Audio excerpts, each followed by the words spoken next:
Cette quatrième vidéo va vous présenter les principes de base du financement des investissements et leurs conséquences comptables.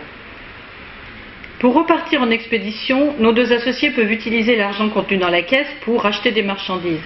Mais ils n'ont qu'un seul bateau, ils vont donc être limités dans leur capacité à faire des affaires. Développer l'entreprise nécessite des ressources. Tout d'abord pour acheter un second bateau de 100 000 écus et mener en parallèle 2 expéditions, ce qui nécessitera de constituer 2 stocks de marchandises, soit 75 000 écus compte tenu de ce qui restait de la précédente expédition, et 2 lots de provisions pour le voyage, soit 6 000 écus. Il faudra bien sûr 2 équipages, mais comme ils ne seront payés qu'au retour, on ne va pas s'en préoccuper tout de suite. Le bilan va donc s'alourdir. D'abord, ce n'est plus un bateau, mais 2 qui vont figurer dans les équipements côté gauche. Le stock de marchandises va passer à 80 000 écus, soit 2 stocks de 40 000 écus. Et les provisions se monteront à 6 000 écus. Ceci aura pour premier effet de vider la caisse. Mais son contenu ne suffira pas, puisque le total des utilisations va passer à 280 000 écus. Il manquera donc en contrepartie 109 000 écus pour pouvoir doubler la taille de l'entreprise.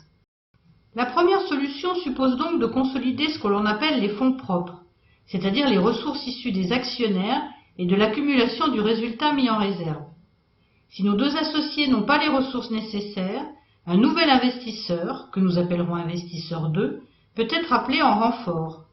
La conséquence est la modification des droits de propriété sur l'affaire. Au départ, nos deux associés avaient respectivement 1/3 et 2/3 du capital, et donc du droit sur le résultat et les réserves constituées. Après l'augmentation de capital, le navigateur reste majoritaire, mais avec à peine plus de 40% des parts. Le nouvel investisseur est presque à égalité avec près de 39%, et le premier investisseur n'a plus qu'un peu plus de 20%. Mais l'arrivée d'un nouveau venu dans le capital va modifier les rapports de pouvoir dans l'entreprise et il va falloir tenir compte des exigences des nouveaux. La seconde solution consiste à faire appel au banquier pour se faire prêter les 109 000 écus nécessaires.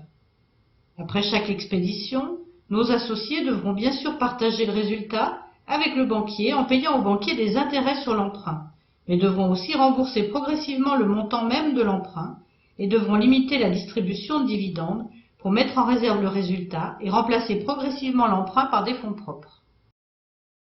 L'appel à l'emprunt ne modifie pas le rapport de pouvoir dans l'entreprise, du moins tant qu'on peut rembourser le banquier. Le banquier devra être rémunéré par un intérêt, quel que soit le niveau du résultat.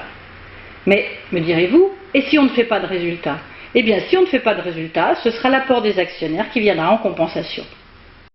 Il est très courant de faire appel à l'emprunt bancaire pour financer les affaires, mais le banquier n'acceptera pas d'être le seul financeur et ne prêtera de l'argent que dans la mesure où les actionnaires ont eux-mêmes investi leurs propres deniers.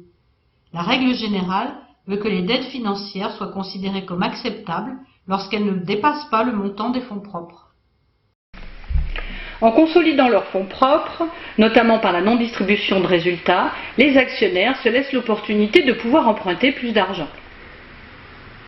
Voyons maintenant comment se passe le remboursement au banquier.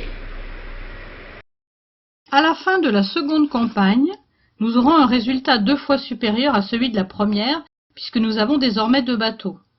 Ce résultat portera le patrimoine de l'entreprise à 342 000 écus et la caisse à 150 000 écus. 62 000 écus de résultat, 18 000 écus d'amortissement pour renouvellement du matériel cumulé et 70 000 écus de stock vendu. Avant de distribuer le résultat, il faudra d'abord procéder au remboursement d'une partie de l'emprunt, comme indiqué dans le tableau précédent. L'échéance de l'année, 21 800 écus, sera sans incidence sur le résultat de l'entreprise, mais impactera la trésorerie. Puis il faudra payer les intérêts de l'emprunt, soit 5 450 écus, rémunérant ainsi la prestation du banquier, ce qui aura une incidence à la fois sur le résultat et sur la trésorerie. Cette vidéo est maintenant terminée, je vous dis à bientôt.